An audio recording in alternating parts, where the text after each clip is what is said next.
Hello guys, welcome to our YouTube channel eminent galaxy. आज की इस वीडियो में हमने बात करनी है कि आपने इग्नू के एग्ज़ाम में कैसे लिखना है जिससे आपका स्कोर अच्छा रहे। तो बहुत से दोस्तों ने मुझे पर्सनली मैसेज कर कर पूछा था कि कुछ टिप्स बताएं जिससे हम अपने एग्ज़ाम में अच्छा स्कोर कर पाएँ।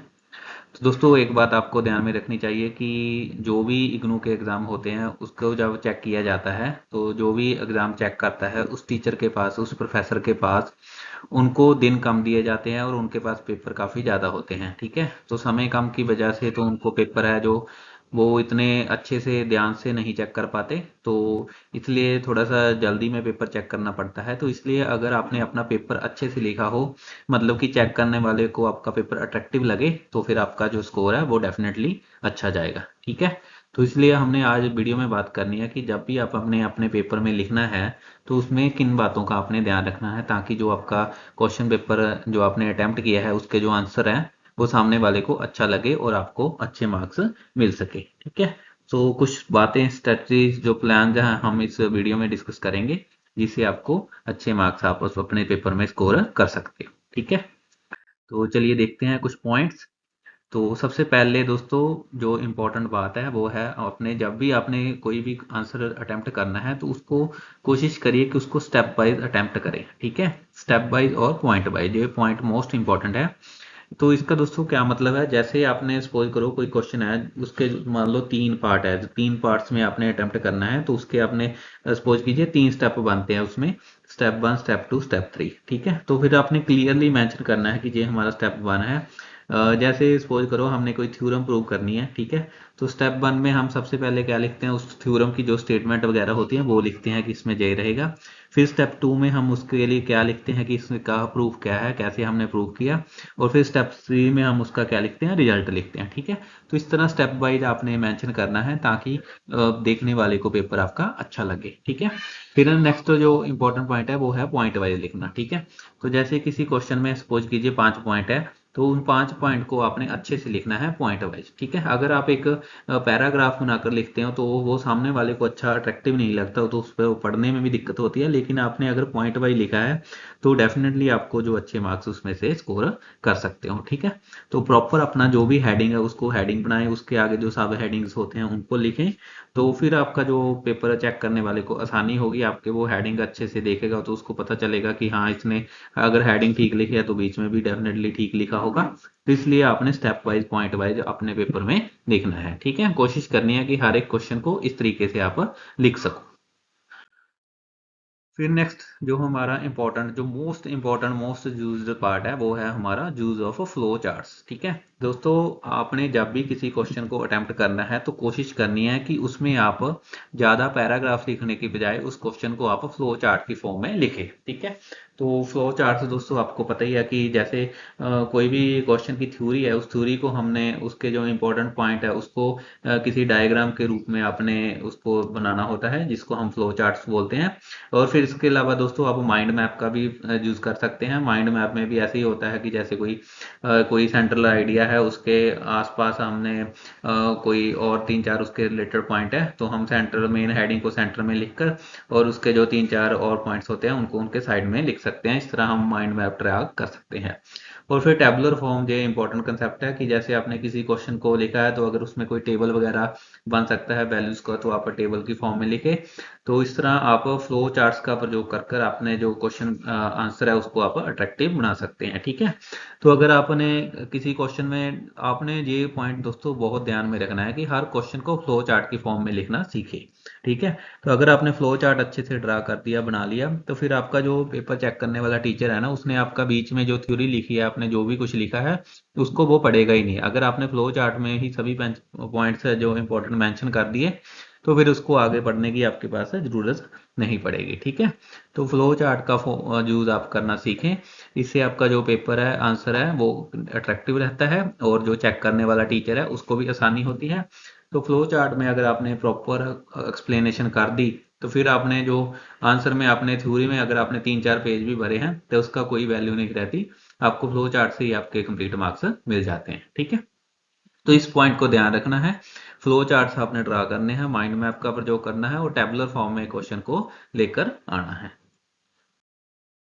नेक्स्ट हम बढ़ते हैं। अगर अगला जो हमारा पॉइंट रहेगा वो रहेगा अंडरलाइन द इम्पोर्टेंट पॉइंट्स। ठीक है, तो अगर आप थ्योरी में कोई इंपॉर्टेंट पॉइंट्स लिख रहे हैं, कोई रिजल्ट वगैरह लिख रहे हैं, तो उसको डेफिनेटली अंडरलाइन कर कर आएँ।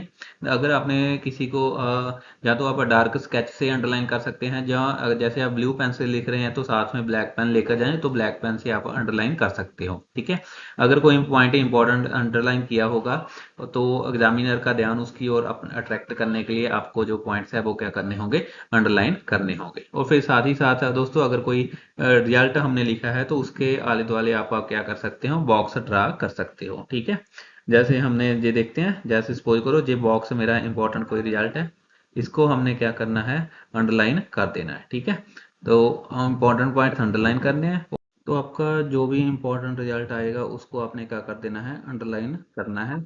और फिर आप उसके आसपास एक बॉक्स भी ड्रा कर सकते हो। ठीक है, तो देखते हैं हमारा नेक्स्ट पॉइंट। नेक्स्ट पॉइंट हमारा क्या रहेगा, यूज ऑफ डायग्राम्स। ठीक है, तो जिस क्वेश्चन से रिलेटेड कोई भी डायग्राम बनती है तो उसको डायग्राम को आपने बनाना है।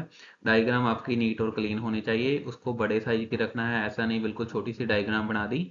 तो आप अपने साथ एग्जाम में अपना पेंसिल बॉक्स वगैरह लेकर जाएं, ताकि जो डायग्राम है आप उसको अच्छे से बना सकें। ठीक है, और फिर डायग्राम का एक इंपॉर्टेंट पॉइंट होता है कि उसको प्रॉपर लेवल करना जरूरी होता है। अगर आपने सपोज करो आपने डायग्राम बना दी लेकिन उसमें जो भी पार्ट्स हैं उसको आपने मेंशन नहीं किया, तो फिर उस डायग्राम का कोई भी वैल्यू नहीं रहती।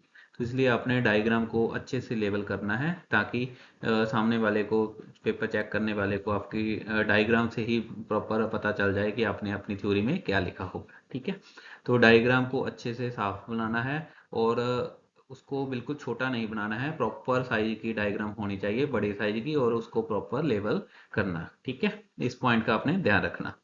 दोस्तों, आपको पता ही है कि अगर आपकी डायग्राम ठीक होगी ना, तो फिर आपको ने थ्योरी में अगर आपने कुछ भी लिखा तो वो चल जाएगा, डायग्राम से आपको अच्छे मार्क्स मिल जाएंगे।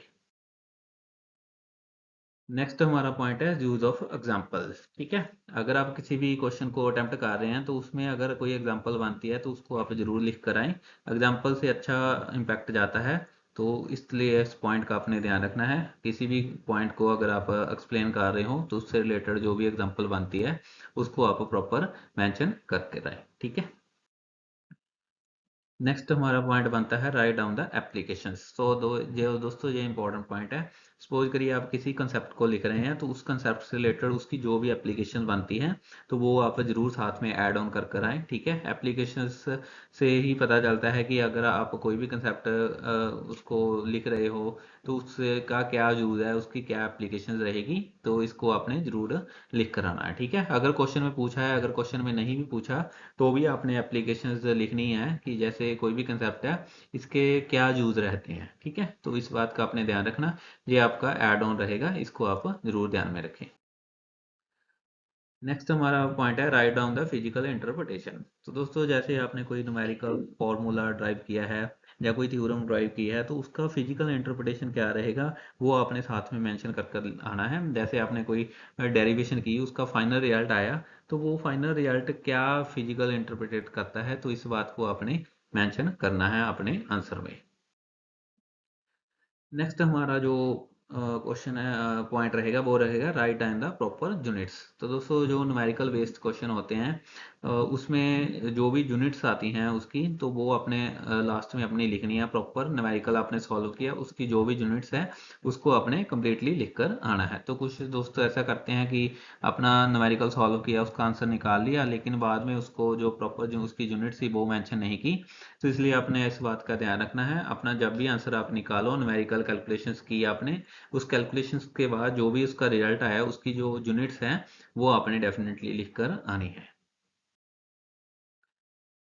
नेक्स्ट हमारा पॉइंट बनता है right on the conclusion and results. तो दोस्तों, ये आपका एक इंपॉर्टेंट पॉइंट है। आपने जब भी कोई क्वेश्चन किया उसका जो फाइनल कंक्लूजन आया या रिजल्ट आया उसको एक अपने अलग से हेडिंग बनाकर उसको लिखना है। ठीक है, चाहे आपने कोई कैलकुलेशन की, न्यूमेरिकल कैलकुलेशन थी, उसको आपने सॉल्व कर लिया, आपने फाइनल रिजल्ट फाइंड आउट कर लिया, लेकिन फिर आपने अलग से एक रिजल्ट का या कंक्लूजन का हेडिंग बनाना है, जिसमें जो उसने क्वेश्चन में पूछा था उसको रिलेट करते हुए आपका जो आंसर आया या जो फाइनल रिजल्ट आया उसको प्रॉपर आपने मेंशन करना है। ठीक है, दोस्तों कुछ बार ऐसा भी होता है कि जैसे आप कोई डेरिवेशन कर रहे हो, जैसे आपके साइंस के, फिजिक्स के या मैथमेटिकल के हम एग्जाम में बात करते हैं, तो उसमें कई बार डेरिवेशन बहुत ज़्यादा लेंथी चली जाती है। ठीक है, फिर आपके पास उतना समय नहीं होता, तो फिर भी आपने जो फाइनल रिजल्ट आपको पता है कि जे आएगा या जे आ रहा है, उसको अपने अलग से हेडिंग बनाकर जे रिजल्ट को आपने मेंशन करना है।